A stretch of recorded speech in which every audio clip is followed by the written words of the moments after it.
Presidente, é o seguinte, a Polícia Federal pediu ontem ao STF a prisão de vários políticos, entre eles a ex-presidente Dilma Rousseff. O pedido foi negado pelo ministro Edson Fachin.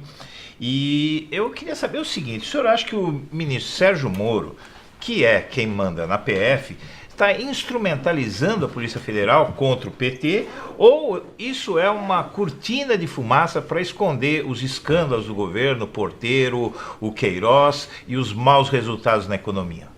Olha, eu acho que o que foi feito ontem foi um show que a Lava Jato faz desde que nasceu.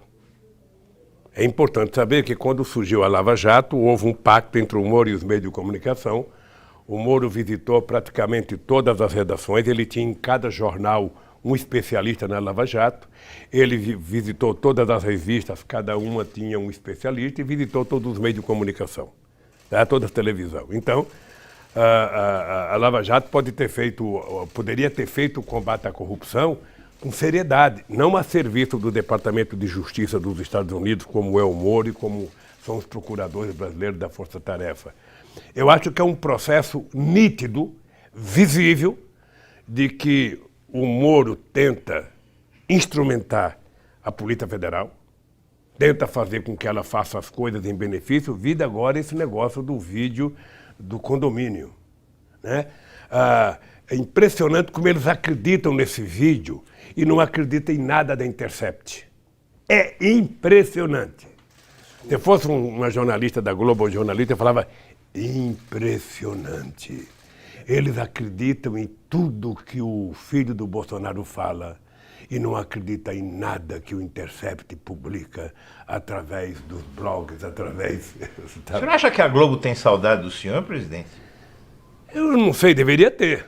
Não, ela e muita gente. Ela e muita gente. Eu sei que todas as pessoas de bem nesse país, todas as pessoas de bem nesse país, todo empresário que gosta de ser empresário, gerando emprego, distribuindo renda, toda gente que trabalha e ganha dinheiro de certa forma honesta, certamente tem obrigação de estar com saudade de mim.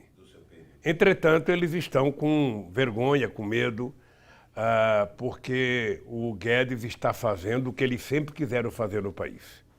Sabe? É só você, sabe, começar a conhecer. Eu estou lendo agora um livro da época da Lei Áurea, para saber a podridão da elite brasileira. E agora, ou seja, em 80 eles já queriam, na Constituinte de 46 eles queriam tirar o direito dos trabalhadores. Agora eles querem tirar, ou seja, nós estamos voltando quase que ao tempo da escravidão, né? Aí eu vou tirar uma carteira verde e amarela porque azul não presta mais, mas você vai ter um emprego desqualificado na verde e amarela. Você vai trabalhar com Uber, não importa que você seja engenheiro. Você vai colocar seu carro, você vai gastar, sabe, os pneus do seu carro, mas você vai estar sendo um microempreendedor. Você vai trabalhar com a bicicleta, entregando pizza, você vai trabalhar, sabe? Então eu acho que esse governo todo, sabe, vive de show, vive de pirotecnia. Não sei se corrompendo determinados meios de comunicação, mas o dado concreto é que cada dia que passa eu vejo um show dado em defesa da podridão.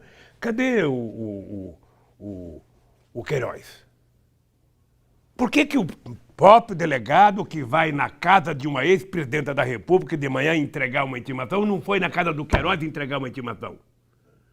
Por que o Ministério Público, que tem tanta sede de ouvir determinadas pessoas, finge que não conhece o Queiroz? Por que até agora não apresentaram o mandante do assassino de Marielle? Sabe, então, essas respostas, e já tem umas dezenas delas, vão sendo, vão ficando incubadas na cabeça das pessoas. Vão ficando incubadas na cabeça das pessoas. Não adianta reclamar que as pessoas não estão reagindo agora com muita força. Um dia haverá uma reação das pessoas que querem conviver com a verdade e com a decência nesse país. Presidente, amanhã o presidente do STF, Dias Toffoli, vai dar a decisão decisiva. A gente sabe que o único voto aí em questão é o dele. E ele está sofrendo muita pressão. O senhor acha que ele resiste a essa? Olha, eu não sei se você sabe, essa votação de amanhã não é a votação que eu pedi. Aliás, eu nem sei por que tanta confusão para uma votação, sabe, que o resultado já está na Constituição. Os ministros da Suprema Corte, eles existem, e uma das belas funções da Suprema Corte é ser o garante da Constituição. Eu não sei por que tanta polêmica, porque os meios de comunicação estão forçando para que os ministros possam descumprir a Constituição. Sabe? Então, eu espero que o ministro Toffoli saiba, sabe, qual é a razão, sabe, de todos serem ministros daquela corte, e sabe que eles não têm que ter medo da opinião pública, não têm que ter medo de político, não têm que ter medo da imprensa. Eles têm que ter um único compromisso: cumprir e ser fiel à Constituição da República Federativa do Brasil. É isso que eu espero deles. E a votação que eu quero não é de amanhã, a votação que eu quero é a votação, sabe, da votação contra o Moro, do habeas corpus que eu fiz. Presidente, amanhã vai acontecer o mega leilão do pré-sal. Essas reservas estão estimadas aí em 2 trilhões, no mínimo, né, de reais. O senhor faz algum paralelo entre o senhor estar aqui preso, o golpe de 2016 e o que vai acontecer amanhã com as reservas? Acho, veja, está ficando nítido, o Meire. Eu li um pouco sobre o petróleo, um livro famoso chamado Petróleo, que é de um escritor americano. E desde 1859 que o petróleo é a coisa mais importante nas decisões estratégicas dos Estados Unidos. Tá? Embora se fale em combustíveis alternativos, o petróleo é importante para o desenvolvimento de uma nação e é desenvolvimento para a manutenção das guerras. Né? Uma das razões pelas quais Hitler foi derrotado é porque acabou a gasolina. Eles estavam fazendo gasolina de carvão, qualquer coisa. O Japão, no final, sabe, da guerra, estava fazendo combustível, gasolina de raiz de eucalipto. Sabe? Então não tinha qualidade. Então, a partir daí, todos os países, sobretudo os países do Conselho de Segurança da ONU, eles têm na reserva de petróleo uma coisa muito importante, não apenas para o crescimento, mas para os seus desejos estratégicos. E os Estados Unidos, como se comporta como se fosse o xerife do mundo, e para isso gasta trilhões e trilhões com as Forças Armadas, ele precisa manter. Foi assim que teve a guerra do Oriente Médio várias vezes, foi assim que teve a guerra do Iraque, foi por isso que mataram o Gaddafi, e é por isso que, sabe, me prenderam, destituíram a Dilma para poder refazer e desmontar as leis que nós fizemos de garantir que o petróleo fosse um patrimônio do povo brasileiro.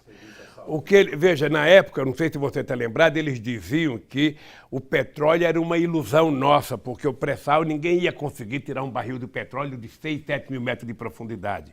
Hoje, o que está claro? Bom, você que está em liberdade pode procurar os dados por aí, que tem muitos dados, você vai perceber que hoje, sabe, hoje as pessoas estão tirando o petróleo, sabe, de 6 mil metros de profundidade a $5 no barril. Enquanto na Arábia Saudita o barril do petróleo é 3,5. Ou seja, uma diferença de $1,50 para alguém que vai buscar a 7 mil metros e alguém que pega 300, 400 metros de profundidade. Tal é o avanço tecnológico que a Petrobras fez. E a gente entendia que esse petróleo era o grande garantidor do futuro desse país. A gente imaginava que no século XXI a gente pudesse dar ao povo brasileiro aquilo que lhe foi legado no século XX, ou seja, melhorar, sabe, criamos a política de 75% do royalties ser destinado à educação, à pesquisa, saúde, para garantir que o petróleo fosse, sabe, uma espécie de propulsor, sabe, da conquista de cidadania do povo brasileiro. Era por isso que a gente estava fazendo refinaria, porque a gente não queria ser exportador de óleo cru, a gente queria ser exportador de derivado. O que nós estamos vendo é que nós estamos exportando óleo cru, estamos comprando gasolina, sabe, dos Estados Unidos. Ou seja, é uma coisa assim totalmente absurda. Eu acho uma ofensa. Lamento profundamente que o povo brasileiro não tenha reagido, não esteja reagindo. Lamento profundamente, sabe, que o povo brasileiro permita que aconteça um leilão como esse. O que está acontecendo é que a elite brasileira é 100% favorável à política econômica do Guedes. Porque o Collor não se incomoda. O Bolsonaro já disse, eu não gosto de economia, não entendo economia, tudo é com o Guedes. Então, enquanto o Guedes está vendendo o Brasil e destruindo as coisas públicas do povo brasileiro, sabe, a elite brasileira 100% de unanimidade e de sustentação às coisas que o Bolsonaro faz. Tá? Enquanto isso, o povo está ficando mais pobre, mais desempregado, o povo está ganhando pior, o PIB, mesmo que cresça, vai demorar para recuperar aquilo que já cresceu há 5 ou 6 anos atrás. Então, é esse país que nós estamos vendo. Então, eu estou aqui exatamente por conta disso. É importante lembrar, e eu vou dizer alto e bom som aqui para você entender, é importante lembrar que o que está acontecendo nesse país aqui é uma engenharia arquitetada pelo Departamento de Justiça dos Estados Unidos, por procuradores americanos, em conversas com o seu Moro, em conversas com o Ministério Público. É só você pegar a passagem e ver quantas vezes o Moro viajou para os Estados Unidos, ver o Delagnol, quantas vezes viajou para os Estados Unidos, quantas vezes se reuniram. E nós temos, inclusive, vídeo que o Zanin deve ter mostrado para você, de procuradores americanos festejando a minha prisão. Eles ajudaram a construir a mentira. Eles receberam informações sigilosas da Petrobras, quando roubaram aquele container que tinha segredo da Petrobras, para poder tomar a Petrobras. Então vamos tomar democraticamente, vamos fazer, sabe, tudo, sabe, em base numa mentira muito grande, vamos pegar o crime de responsabilidade que a Dilma cometeu, que não existe, que é a pedalada, e vamos criar uma situação de denúncia de corrupção contra o Lula. Ah, mas não tem. O Delagnol falou, não, mas o meu processo aqui não tem. O PowerPoint não diz que ele roubou. O Moro disse, mas aí não tem, mas não tem problema, vamos mentir. A Globo garante, sabe? E nós estamos nessa situação. Eu aqui dentro, o Meire e Eduardo, eu poderia estar nervoso, eu poderia estar dando cabeçada, eu poderia estar irritado, mas eu me convenci que eu tenho que estar bem. Eu me convenci que eu tenho que estar bem internamente, sabe? Que eu preciso estar com a minha cabeça, sabe, com muita altivez e sair daqui para brigar. Eu não tenho outra, se bem que eles, se depender deles, se depender do governo, eles trabalham com a ideia de que, bom, o Lula já tem 74 anos, se ele ficar mais uns anos lá, a natureza dá conta dele, ou quem sabe ele volta para casa, volta, sabe, cabisbaixo, a gente não deixa ele dar entrevista, a gente não deixa ele ir para a rua, vamos colocar uma tornozeleira no pé dele, é tudo que ele quer, não é o que eu quero. Eles não conhecem alguém que tenha caráter e dignidade. Isso eu não aprendi nas escolas que eles estudaram. Isso eu aprendi numa escola chamada Dona Lindu. Uma mulher analfabeta que pariu 12 filhos e criou todos como homens e mulheres. Então eles não sabem. É por isso que eu disse, eu não troco a minha dignidade pela minha liberdade, sabe? Eu saio daqui inocente como eu entrei. Eu queria fazer uma pergunta para o senhor, presidente.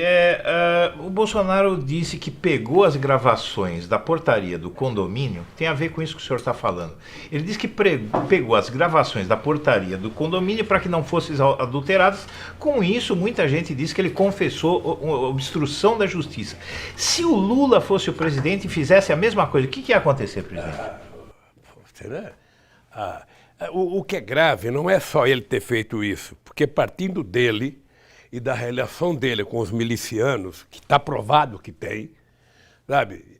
O que eu acho grave é uma televisão como a Rede Globo de televisão, que eu não sei se deu uma barrigada na primeira denúncia, e que se recusa a falar qualquer coisa do Intercept. É importante lembrar, a Globo só falou da Intercept para defender o Faustão. E até hoje não falou nunca mais, porque não tem prova, não tem... Manda fazer uma perícia. A Globo gasta tanto dinheiro para fazer perícia quanto o PT, manda fazer uma perícia. Para saber se é verdade ou não. O dado concreto é que ela não acredita em 500 gravações do Intercept e ela acreditou numa única feita pelo filho do Bolsonaro. Quer dizer, isso cheira a vergonha, a falta de caráter, a falta de dignidade. Que é isso? Eu vi ontem o diretor da Globo, o Alicamo, fazendo uma nota, tentando se explicar. Sabe? Ele, na verdade, deveria estar dizendo quem tem medo. Deveria estar dizendo isso, porque é uma vergonha.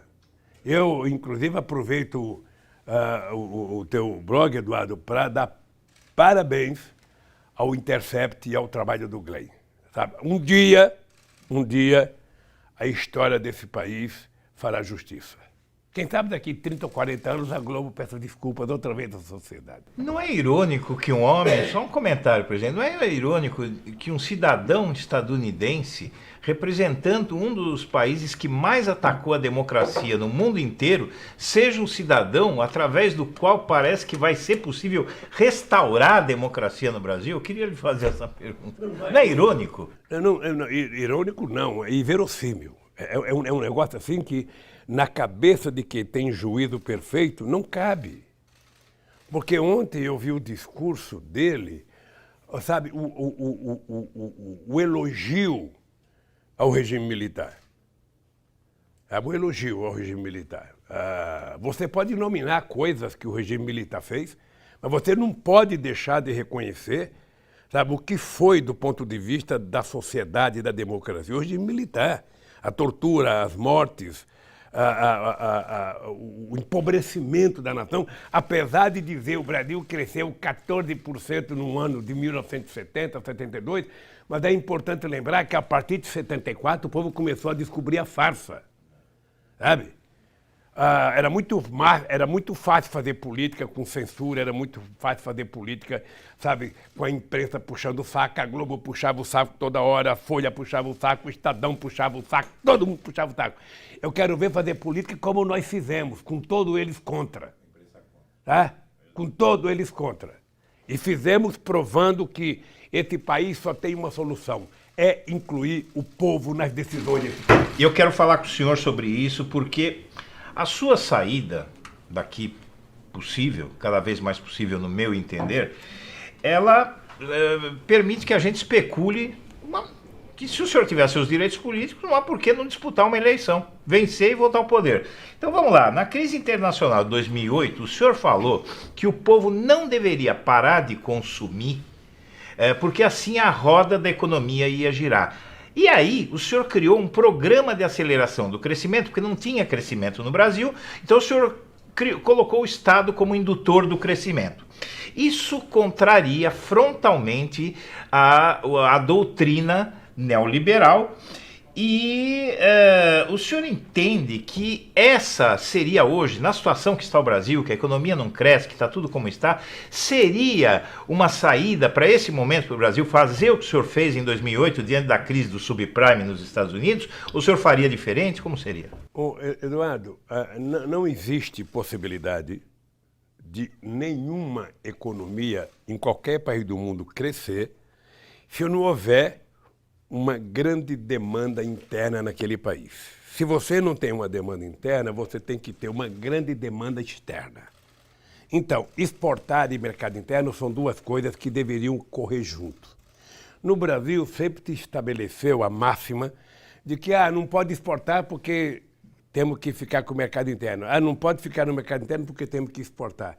Nós provamos que é possível os dois, tá? Veja, nós saímos de uma receita de 100 bilhões de dólares entre o comércio exterior, fluxo importação e exportação, para 482. Ou seja, e ao mesmo tempo nós tivemos um crescimento extraordinário no mercado interno. Por quê? Porque nós criamos um conjunto de políticas públicas, primeiro, aumentar o salário mínimo, segundo, geração de emprego. É importante lembrar que no nosso período foram gerados quase 22 milhões de empregos. É importante lembrar que a renda dos mais pobres cresceram 15% acima das rendas dos 20% mais ricos. É importante lembrar a quantidade de política de transferência de renda que nós fizemos. Bancarizamos 70 milhões de brasileiros que passaram a ter conta em banco. Criamos programa de compra de alimentos da pequena agricultura, assentamos 570 mil famílias, disponibilizamos para a reforma agrária quase 52 milhões de hectares de terra no meu governo e no da Dilma. Ou seja, nós fizemos uma quantidade, além da transposição do Rio São Francisco, que eles não querem acabar, nós fizemos nos 2 mandatos 1.400.000 cisternas no Nordeste para garantir água para a família e para os pequenos animais beberem. Ou seja, então nós conseguimos provar que é plenamente possível a gente construir um país. E hoje você tem que fazer a mesma coisa, você precisa aumentar as exportações. Aumentar as exportações significa que você tem que ter credibilidade, tem que ter capacidade de produtividade e tem que ter capacidade tecnológica. O Brasil agora, eu estava vendo, depois do Bolsonaro lamber a bota do Trump, depois do Bolsonaro lamber a canela dele, depois do Bolsonaro bater continência, depois do Bolsonaro dizer eu te amo, Trump, sabe? O Trump ontem deu uma ferrada nele e não facilitou a exportação de carne in natura do Brasil para os Estados Unidos. Ora, eu não fico feliz por isso não, porque eu acho que os Estados Unidos deveriam aceitar a exportação. Eu não estou defendendo o Bolsonaro, estou defendendo o povo brasileiro. Sabe? Como eu acho que eles exigem tanta qualificação nos nossos produtos agrícolas, porque eles estão defendendo deles. Eles não estão colocando defeito no nosso porque eles não querem avisar. Então, eles estão protegendo o pequeno agricultor da França, da Alemanha, da Itália, de Portugal, de todo mundo. E aí vão criando dificuldades. Então, o Brasil tem que saber que ninguém respeita quem não se respeita. Isso vale para a lógica de uma família dentro de casa, vale para a lógica de um presidente de um time de futebol e vale para a lógica de um presidente da República. Imagina se fosse eu que tivesse feito uma reunião com um príncipe que é considerado pela ONU o esquartejador. A ONU reconheceu que foi esse príncipe que mandou lá em Istambul pegar o jornalista que escrevia posto contra ele e fazer carne moída dele. E ele ainda disse que o sonho das mulheres seria passar... E aí sai o presidente Bolsonaro com uma piada, sabe, com uma blasfêmia dessa e todo mundo acha bonito. Todo mundo acha bonito. Essa questão da economia, ela... Então não existe, só para concluir, Meri, não existe possibilidade de você recuperar a economia se você não tiver um crescimento da demanda interna e um crescimento das exportações. Então, ou se faz isso, ou vai se vender tudo o que tem que fazer, vai se pagar toda a dívida que a gente tem e o Brasil vai continuar sem crescer. E quando o país voltar a crescer, é importante lembrar quanto nós caímos. Nós caímos tanto que vai levar anos para a gente poder recuperar aquilo que a gente tinha em 2010. Esse é o dado concreto. Esse é o dado concreto. Olha, só na construção civil... A receita de 2008 continua válida, presidente? Vale, continua. Continua válida. Muito mais, porque naquele tempo eu tinha respeito. Eu tinha participado de uma reunião do G20, o Brasil tinha muita força no G20, mas muita força mesmo. Porque muitas das coisas que saíam lá, eu lembro da reunião que nós fizemos em Londres, tinha muita coisa lá. Então nós garantimos o seguinte: primeiro, não pode voltar o protecionismo. Aproveitar a crise, sabe, de consumo que está tendo nos países ricos para se emprestar dinheiro a juros mais baratos para os países pobres poderem adquirir condições de se desenvolver. Não foi feito isso. Eu, pessoalmente, liguei para o Obama. Sabe, que era preciso encontrar um jeito de livrar, sabe, as empresas da falência. Sabe por quê? Não sei se você tem essas informações, mas eu não sei se o número é exato. Até agora, só para vocês terem ideia, só a quebra do Lehman Brothers e dos bancos já consumiram 25 trilhões de dólares. E não está resolvida a crise financeira. Só a guerra do Iraque se gastou trilhões de dólares, estão gastando ainda. Enquanto isso, você tem 1 bilhão de pessoas indo dormir sem ter o que comer. Sabe, então a sociedade... Olha, uma coisa que eu dizia em 89, veja o que aconteceu, o que está acontecendo agora. Você tem metade da população que não dorme porque está com fome e outra metade que não dorme porque está com medo daquela que está com fome. A PNAD acabou de dizer, agora de outubro, né, a pesquisa nacional por amostra de domicílio, que metade dos brasileiros está vivendo com R$ 413, né? E a gente está vivendo uma crise política muito forte. O clã Bolsonaro vive colocando o Brasil em crises o tempo todo, e isso afasta investimento, né?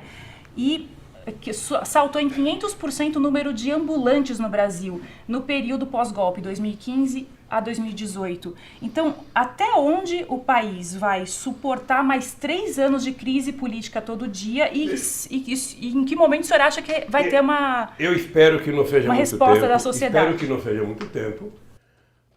Tem duas saídas. Ou o governo faz as coisas acontecer em benefício do povo, ou o povo faz as coisas acontecer em benefício dela mesma. Tá? Eu só queria te dizer o seguinte, que o que foi feito desde o impeachment da companheira Dilma é um genocídio nesse país contra trabalhadores. Já acabaram com os direitos trabalhistas, já fundaram o movimento sindical, já fizeram a reforma da Previdência, ainda bem que não passou a capitalização que eles queriam. O Chile que o Guedes está fazendo é esse Chile que está acontecendo agora, né? O Bolsonaro, na verdade, o grande cancro desse país não é o Bolsonaro. Porque o Bolsonaro fala, eu não entendo de economia, eu não entendo disso, eu não entendo de meio ambiente, eu não entendo disso, eu não entendo disso, eu entendo de falar bobagem.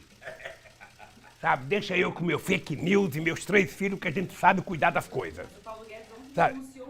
Agora, quem faz as coisas que está agradando, está transformando a unicidade do meio de comunicação, é Paulo Guedes. Aí, banqueiro adora, latifundiário adora, empresário adora, todos que não gostavam do PT por causa das suas políticas sociais adoram o que está acontecendo no Brasil. Então o povo precisa dar atento.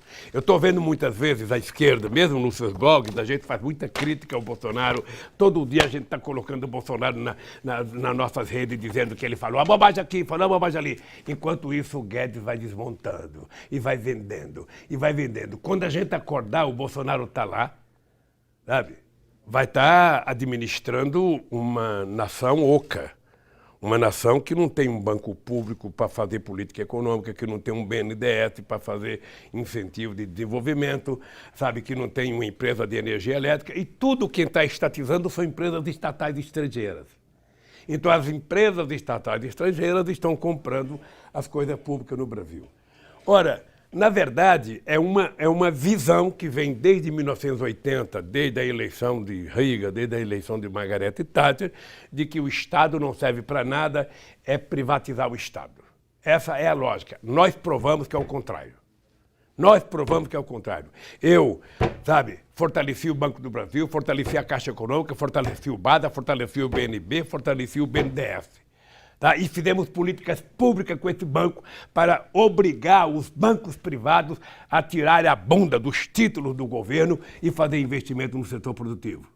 E as pessoas diziam que era por conta da taxa Selic. A taxa Selic está a 5% e os bancos não estão investindo, porque eles querem ganhar dinheiro de curto prazo. Agora talvez vou inventar um fundo, eu já estou vendo aí um fundo que não tem moeda, que é tudo na internet, ou seja, daqui a pouco, sabe... O que é importante é o seguinte, só tem um jeito para esse país. Esse povo precisa voltar a trabalhar, a tomar café de manhã, almoçar, jantar, ter direito ao lazer, ter direito à cultura e ter direito a viver feliz com a sua família. E isso só é possível quando o governo envolver o povo nas decisões desse país. Fora disso, é conversa fiada. Fora disso, a gente vai ver. Eu não sei se vocês viram a revista Forbes, publicada, que foi vendida, eu recebi uma aqui, quer dizer, os 200 mais ricos do Brasil. Quer dizer, uma nação, sabe, que permite que algumas pessoas possam comer 10 vezes ao dia e um monte não pode comer nem uma vez por dia, não é uma nação. Não é uma nação. Sabe, esse país, eu não esqueço nunca, em 2008 a gente estava para conquistar a 5ª... sabe, economia do mundo. Era uma coisa maravilhosa, sabe? Agora já estamos, não sei se quanto, daqui a pouco, Daqui a pouco vamos estar perdendo para o Haiti se continuar essa política.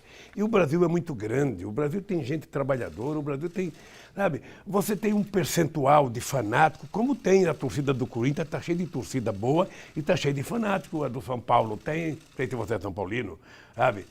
Mas você tem uma torcida boa que vai lá para torcer, para gritar pelo time, e você tem os fanáticos que vão lá para depredar. O Bolsonaro, ele é teleguiado por uma parte da sociedade que azeda. O cara que levanta de manhã, você olha no espelho e fala, porra, tô feio. Porra, não tem quanto. Porra, não tem quanto. Sabe, levanta de manhã, a vizinha do lado fala bom dia o cacete. Não tem porra de bom dia, não tem nada de bom dia. Sabe? E assim, ele é governado por essa gente. E ele instiga, ele incentiva. É importante só lembrar que na campanha do Trump, eu li um livro em que o Trump mandava as pessoas deles agredirem fisicamente pessoas que falassem mal dele. E ele dizia, pode bater que eu pago o advogado. O senhor acha que o Bolsonaro é causa ou consequência? Eu acho que ele é os dois. Ele é os dois. O Bolsonaro, ele não chegaria onde chegou se não tivesse um pouco de competência. Agora uma competência maléfica. Ele é uma espécie do homem do mal. Ou seja, e tem aí, está cercado por muita gente das chamadas igrejas pentecostais, sobretudo aqueles mais sectários. Obviamente que o povo evangélico é tão bom quanto o católico, tem liberdade de pensar e de professar a sua fé, mas eu acho que o Bolsonaro, sabe, se aparelha naqueles mais fanáticos e vai construindo, e não tem pudor. Ele não tem pudor de orientar os filhos para contar a mentira por eles e depois ele aparecer como paizão pedindo desculpas. Agora, veja, um ex-presidente da República como eu não pode ficar criticando um outro presidente da República que tem um mandato de 4 anos. Ou seja, eu não posso querer que o Bolsonaro faça em 1 ano o que eu fiz em 8. O que eu acho é que ele tem que começar a fazer as coisas para o bem do Brasil e pare de se preocupar com os seus filhos. Tem uma parte da população que não é fascista, não é essa claque maluca, né, que adora essas violências que o Bolsonaro fala, mas que ainda vê na Lava Jato e na figura do Sérgio Moro heróis. Como conversar com esse eleitor que não é fascista, mas que ainda o que eu acho, veja, está capturado por essa narrativa? Veja, o debate à corrupção, sobre a corrupção e o combate à corrupção é uma coisa que sempre será muito bem avaliada em qualquer país do planeta Terra. Tá? Em qualquer país será avaliado. Por isso é que quando o PT estava no governo, você pode pesquisar, você vai perceber que todas as leis e todos os instrumentos de combater a corrupção foram feitos nos governos do PT. Certo ou errado, nós fizemos tudo. Tá? Ora, agora o combate à corrupção, necessariamente você não tem que punir inocentes. Por exemplo, no caso da Lava Jato, você tem só da construção civil 1.100.000 trabalhadores que perderam o emprego. Você tem uma indústria naval que estava renascendo e que está sendo destruída. Você praticamente acabou com a indústria de óleo e gás e você passou a ser um importador de derivados de petróleo quando você é autossuficiente. Então, há um equívoco nesse país no trato, sabe, dos interesses da própria nação brasileira. Então, eu, sinceramente, acho que nós precisamos ter muito cuidado para ver o que está acontecendo no Brasil, para não permitir que o Brasil afunde definitivamente. Esse país não pode voltar a ser pequeno, esse país não pode voltar a ser uma republiqueta de banana, esse país tem que acreditar na sua soberania, e soberania não é o território, soberania vai desde a educação do povo, vai desde o emprego, vai desde o salário, vai desde a ciência e tecnologia, desde a floresta, desde a água, sabe? Nós precisamos garantir que o Brasil seja nosso, sabe? E governado para 210 milhões de brasileiros e não governado para meia dúzia de pessoas. Nós provamos que é possível fazer isso. Nós provamos que o Brasil foi melhor. Hoje você não tem que olhar o New Deal do presidente Roosevelt para lembrar como é que se enfrenta uma crise. Olha o Brasil de 2003 a 2013. Olha o Brasil. Como é que o Brasil era? Olha o Brasil para as universidades, o Brasil para as escolas técnicas, o Brasil para a educação. Sabe? Eu lembro que quando nós fomos criar as Olimpíadas da Matemática na escola pública, tinha gente que não queria criar, porque criança de escola pública não vai querer estudar. No primeiro ano que nós fizemos a matemática, teve 10 milhões de crianças inscritas. Sabe? Depois nós fizemos as Olimpíadas do português. Mas a criança não vai participar. Participaram milhões de crianças. Então, nós acreditamos e apostamos no Brasil. E acreditar e apostar no Brasil faz bem se você envolver o povo brasileiro, coisa que esse governo trabalha. Você tem o Bolsonaro, que é, sabe, quase que um humorista, sabe? E você tem o Guedes, que está vendendo o país. E aí, a elite brasileira, através do sistema financeiro, dos grandes latifundiários, de grandes empresários, sabe? E de uma parte da sociedade gosta disso. Sabe? Porque, sabe, nem todo mundo gosta de uma coisa só. As pessoas gostam, sabe, com muita diversidade. Então, sempre haverá um público de direita, sempre haverá um público de esquerda, sempre haverá um público de centro. Sempre. Essa sempre. definição do Bolsonaro de ser um humorista deve ser uma das melhores que eu já vi. O presidente tem uma questão muito séria. É porque ele faz piada. Você acha que aquele negócio das hienas é uma coisa séria? Por que ele fez aquilo? Ele fez aquilo para um público específico. Sabe? Sequestra a atenção. Um programa de humorismo na um programa de humorismo da Globo não está preocupado com o telespectador do SBT. Ele está preocupado com o telespectador da Globo, em manter ele com a televisão ligada. O Bolsonaro está preocupado em manter a turma dele acesa, criando, eu diria, manchete de jornais. Eu não sei se você percebeu, o cara do fake news que foi prestar depoimento ontem, ele zombou da comissão.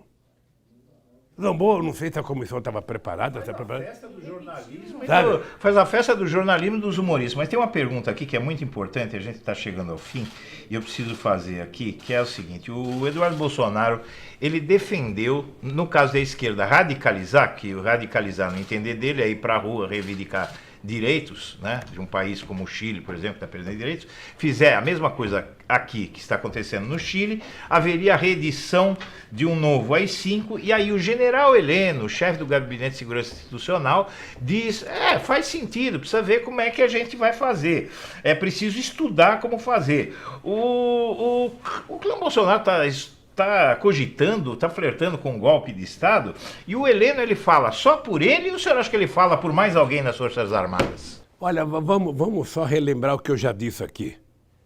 Né? O Bolsonaro, os filhos do Bolsonaro não contam essas piadas de mau gosto porque querem. Na minha opinião, isso tem o aval do pai.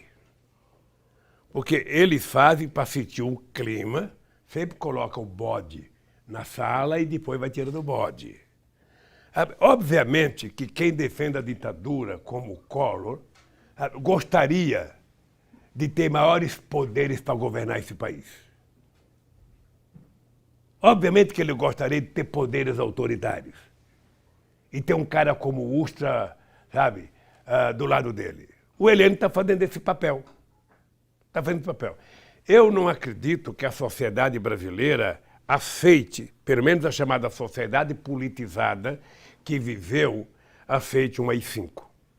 Mas é importante lembrar que no Peru o povo fez festa quando fechou o Congresso Nacional.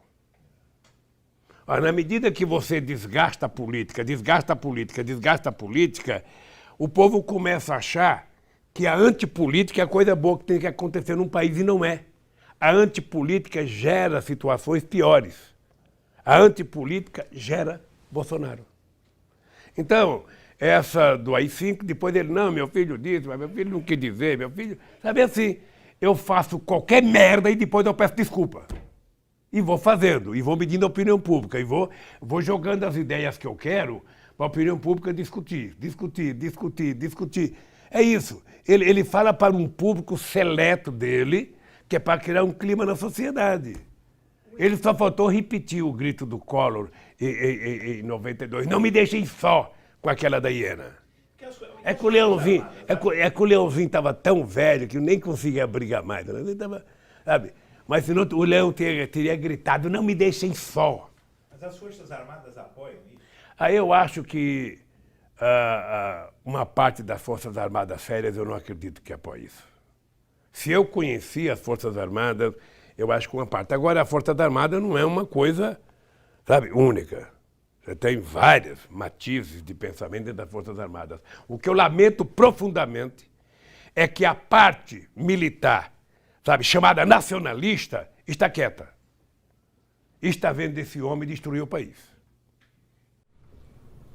Qual é o seu sentimento diante dessas falas sobre o AI-5, né, sobre ditadura, de saber que o último Enem, agora que ocorreu no domingo, não teve nenhuma pergunta sobre o assunto ou sobre qualquer tema que o governo acha que não deve entrar? Isso é uma censura também, né? Deixa eu te contar uma coisa, Mary. Eu nunca me informei das questões que entravam nas provas do Enem. Tá? Eu não sei se em todo Enem tem que estar falando da ditadura militar. Não sei se todo Enem tem que falar, sabe? Você tem que falar dos assuntos que são importantes para o aluno, aquilo que eles aprenderam na escola. Você não pode fazer pergunta de coisa que ele não aprendeu na escola. Eu não acho que essa seja a parte mais grave, sabe? Eu acho que a parte mais grave é que você tem menos gente fazendo o Enem. Tem menos gente. Isso significa que tem menos gente com expectativa de ir para a universidade. Sabe? E eu acho... Então você diminui a possibilidade, você diminui o sonho das pessoas com intervenção nos Cefetes, intervenção nas universidades. Durante 8 anos, Mary, eu fui presidente e eu me reunia todo santo ano com todos os reitores das universidades, com todos os reitores dos institutos técnicos, sabe? E nunca me aconteceu nada, a gente discutia cada coisa que era preciso fazer. Hoje vários reitores são interventores, na verdade, né? Eu sei. É grave a situação. Agora, as pessoas têm que reagir. Eu sempre disse o seguinte, o povo não pode esperar que a pessoa que está governando por si só tenha a responsabilidade de cuidar dele em todos os assuntos. Ou seja, o povo precisa estar alerta e brigar. Eu, no meu governo, já disse aqui agora, eu fiz 74 conferências nacionais para discutir os assuntos de interesse do povo brasileiro, todo. Com índio, com LGBT, com mulher, com negro, com sem terra, com sem teto, com os meios de comunicação, com o pessoal da segurança pública, com rancenianos, ou seja, todo mundo tinha o direito de ir lá no Palácio, a gente fazer reunião e discutir. As pessoas faziam conferências municipais, conferências estaduais e conferência nacional. Eles estão desmontando tudo isso. Estão desmontando e a sociedade não reage. Obviamente que a gente também não pode achar que a sociedade está pronta para a guerra toda hora. Tem momentos que ela está mais, tem momentos que ela está menos. O que precisa é os partidos de oposição construírem uma narrativa, sabe? A narrativa de que o Estado não presta, ela é antiga. Ela é antiga no mundo inteiro, sabe? E o Brasil, nós precisamos construir a nossa narrativa. Por que para nós o Estado tem um papel importante na economia, na questão social? Por quê? Por que para nós é importante ter banco público? Por que para nós é importante ter uma empresa de energia sob o controle dos trabalhadores, ter uma Petrobras porque não são empresas estatais, são empresas de economia mista. O Banco do Brasil tem ações na Bolsa, o BNDES, ou seja, não são um banco simplesmente estatal.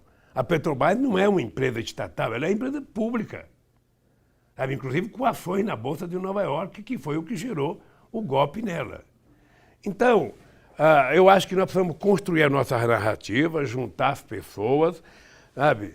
Mas não é fácil, mesmo. Eu queria dar essa experiência para você. Eu perdi muita eleição no Brasil e eu sei que não é fácil no ano seguinte você querer falar mal do cara que ganhou. Não é fácil. E se tem um cara que dá chance para falar mal, é o tal do Bolsonaro. A oposição nunca teve tamanha felicidade de ter uma figura pública tão incompleta do ponto de vista, sabe, ético, do ponto de vista democrático, como esse cara. Então, sabe, é preciso construir a nossa narrativa para poder enfrentar, não é cada um querendo o seu. Sabe? Você junta 10 pessoas, cada um tem uma ideia, cada um tem um discurso, cada um tem uma motivação. Só tem uma motivação, é o Brasil. E dentro do Brasil, o povo. E dentro do povo, a melhoria da qualidade de vida do povo. Então, é isso que nós precisamos buscar a ferro e fogo. É isso. Presidente, a gente está chegando agora já no final da nossa conversa. Eu não tenho relógio, você. Estou aqui de olho no relógio. E o senhor começou a nossa conversa aqui falando que quer voltar a governar o Brasil. Em breve vai haver o julgamento da suspeição, né, dos procuradores, do ex-juiz Sérgio Moro, da juíza Gabriela Hart, e uma vez que os seus direitos políticos estejam restaurados, Lula vai concorrer à presidência e, se concorrer, vai ser o Lulinha Paz e Amor ou vem aí o Lula Jararaca? Olha, primeiro eu não disse votar a governar, eu disse que as esquerdas precisam votar a governar. Acho que é importante construir um projeto que envolva muita coisa. Nós do PT pagamos o pato de sermos o mais importante partido político desse continente e o mais importante partido político do Brasil. Tá? Aliás, funcionar como partido político é o PT o único que funciona, enquanto partido político mesmo, legalizado em todos os estados da federação, com quase 2,5 milhões de filiados. Então, o PT tem que buscar governar sempre, ou sozinho ou com aliados, ou governar até com outras pessoas que não sejam do PT eleitas, presidente. Isso não é o problema. O que nós precisamos é construir uma narrativa para que o bloco progressista trabalhe as ideias. Tá? Eu sairei daqui, não Lulinha Paz e Amor, sairei daqui, sabe, mais amor, bastante paz, mas não Lulinha Paz e Amor, porque eu sou uma figura do bem, Romeri. Eu gosto de ser bom. Eu gosto de tratar as pessoas bem. Eu gosto de conversar. Se você estivesse aqui do meu lado, fazendo entrevista, eu já tinha pegado na tua mão 800 vezes, pegado na mão de Eduardo 500 vezes, porque eu acho que os seres humanos, nós não somos algoritmos como que é a internet. Nós não somos algoritmos, números manipuláveis. Sabe? É por isso que eu nem uso o celular, porque eu não quero que uma empresa me controle. Eu não quero que um blogueiro me controle, sabe? Eu não quero que uma empresa daquela que elegeu o Bolsonaro ou o Trump me controle. Eu quero ser eu mesmo. Eu quero ter gosto próprio. Eu quero pensar. Eu quero reagir em função dos meus sentimentos, não em função do sentimento do mercado. Então, eu vou sair daqui um cara mais preparado, sabe? Com mais vontade de brigar, mas vou sair daqui com muito amor para dar a esse povo brasileiro. Esse é o Lulinha Paz e Amor. Então. Você sabe que o cara que tem 74 anos de vida, como eu tenho, bem vivido,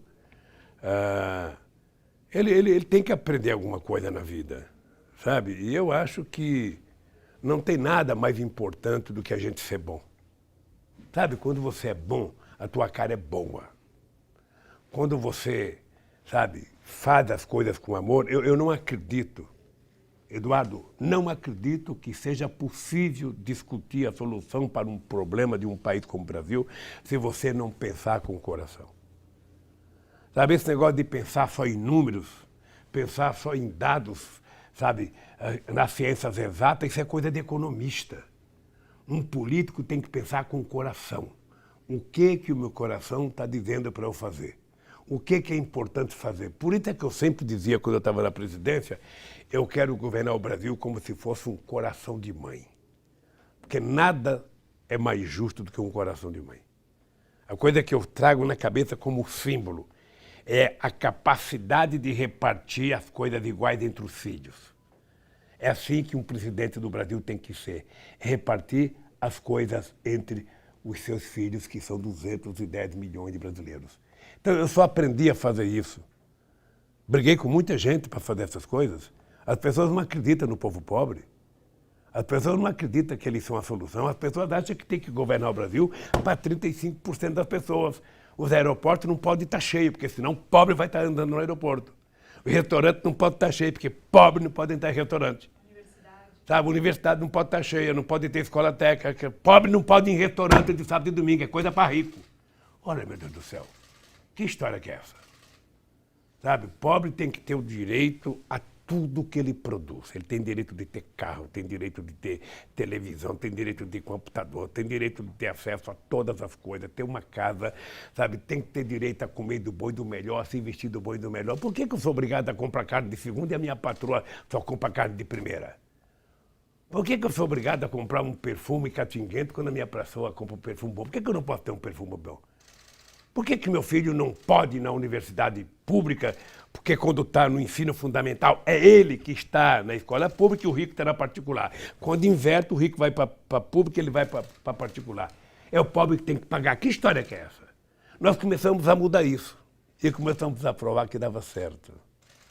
Tá? Você nunca olha a questão das políticas sociais que elevam o padrão de vida das pessoas, seja no campo educacional ou cultural, como gasto. Sempre veja como investimento. Sabe? Então é isso que me passa. Então nós estamos assistindo aí, meu caro Eduardo, muita coisa errada. Muita coisa errada. Eu, às vezes, fico com muito cuidado de fazer determinadas críticas, porque, sabe, um papel de alguém que já foi presidente não é ficar cobrando de quem foi eleito no primeiro momento, sabe? O próprio eleitor que votou no Bolsonaro está dando um tempo, sabe? Uma parte das pessoas gostam das bobagens que ele fala, adoram, chamado humor negro dele. E a outra parte, a grande maioria está sofrendo com a crise econômica. Presidente... Deixa eu falar uma coisa para você, Não, quando vocês saírem daqui, eu serei castigado, mas vocês não. Então é o seguinte, falar uma coisa para vocês. O Brasil tem jeito. Primeiro, vocês têm que ter clareza disso. Sabe? Vocês têm que vender para quem assiste vocês de que o Brasil tem jeito, é possível construir esse país. Sabe? O Brasil não é obrigado a se subordinar ao humor, sabe, do fake news, do Twitter. É inimaginável que um país como os Estados Unidos e como o Brasil seja governado por fake news. O presidente acorda 3 horas da manhã, vai no banheiro fazer um xixi, já faz logo uma sujeira com Twitter para a sociedade. Não tem limite. Ele não tem limite, ele se acha engraçado e ele acha que pode tudo. Sabe? Porque ele também nunca trabalhou na vida, né? Ele não sabe o que é o mundo do trabalho, ele não sabe o que é a responsabilidade. Ele foi, sabe, um péssimo tenente que foi expulso das Forças Armadas, sabe? Foi expulso. E era daquele tempo que o cara cai, sabe, de tenente, se aposenta como capitão. E aí ele nunca trabalhou, ele foi ganhar dinheiro como vereador. Depois de vereador político, depois, sabe, se elegeu, sabe, deputado federal durante 28 anos, depois elegeu o filho deputado federal. Ele até fez um filho brigar com a mãe e tomar o lugar da mãe na Câmara de Vereadores. Então, com que tipo de gente que a gente está lidando? E agora essa loucura, sabe, do condomínio dele, da matéria, do filho ir lá no condomínio e pegar as informações. E a Globo dá. A Globo que não tem coragem de dar uma vírgula para o Intercept, sabe? Se borrou com medo do Bolsonaro e deu aquilo do filho dele como verdadeiro. É a versão do filho que é verdadeira. Por que não manda fazer uma auditoria? E depois vai o Ministério Público fazer uma auditoria. Só faltou a moça ir com a camisa do Bolsonaro. Aliás, não sei se você sabe que uma das moças que foi denunciada pelo Intercept acaba de ser promovida. É isso que o PT tem que fazer. O PT precisa cobrar. Cobrar do Conselho Nacional do Ministério Público. Como é que alguém que não merece a função é promovida? Então, sabe o que eu acho que está faltando? E vou parar por aqui, porque senão o cara aumenta mais um ano na minha condenação. Que é o seguinte, nós estamos precisando recuperar a capacidade de ficarmos indignados. Nós precisamos nos indignarmos. Eu vejo todo mundo, tem que ir para a rua, só vai para a rua se alguém for, meu caro. Exatamente. Sabe, alguém tem que ir para a rua. Construa qual é a motivação de ir para a rua. Sabe, então, sabe, não dá, eu vejo todo mundo falar, é hora de resistir, vamos resistir. Nós não temos que ficar resistindo, nós temos que lutar para conquistar. Sabe, nós temos que lutar para conquistar. Sabe, o que aconteceu na educação, o que aconteceu com o reitor, o que aconteceu em ciência e tecnologia, o que acontece nas escolas técnicas com interventores, sabe? E agora com essas medidas dele, estude essas medidas econômicas que ainda não chegaram para mim ainda, sabe? E não discuta do ponto de vista do economês, discuta do ponto de vista do povo, da alma, da mesa de um trabalhador. É isso que conta. Sabe, se o povo estiver trabalhando, comendo, estudando e criando a sua família dignamente, eu morro tranquilo. Mas se ele não tiver, não tem idade que me faça ficar calado ou ficar quieto. Portanto, eu quero terminar dizendo... Hein? Como é que diria o Chico Buarque? Vai passar. Deixa eu contar uma coisa para vocês. Eu estou aqui.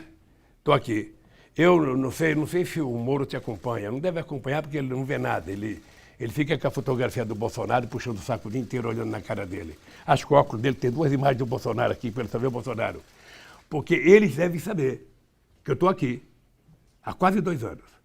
Mas eu duvido que o Moro ande com a cabeça erguida que eu ando nesse país. Eu duvido que o Dallagnol ande. Então, eu acho que eles, inclusive, devem estar tomando tarja preta para dormir, porque eles sabem que mentiram. Sabe que mentiram. Sabe? Então, quando eu penso que as coisas estão acabando, eu vejo um delegado mandar fazer uma coerção minha dentro da minha cela. É do cacete. Da cadeia para a cadeia. Direito, viu? Sabe? Então, mas não vai ser hoje. Presidente, a gente espera inacreditável. que a próxima entrevista seja muito em breve lá fora. Essas coisas nós não temos, dessas coisas nós não temos que ter medo. Você não consegue derrotar o monstro se você tiver medo do monstro. Você só enfrenta o monstro se você tiver coragem de lutar. Use as armas que você tem. Sabe, dentro de um regime democrático, use as armas que você tem. Sabe? E não permita que a mentira, sabe, vença a verdade. Não permita que o medo vença a esperança. É isso que tá. É lutar, meu caro Eduardo e minha cara Meira. Cabeça erguida, cara boa. E vou te convidar para o meu casamento. É isso que eu ia pedir, presidente. Obrigada pela Nós entrevista. Dois, vamos lá para o seu casamento. Um abraço. Um abraço.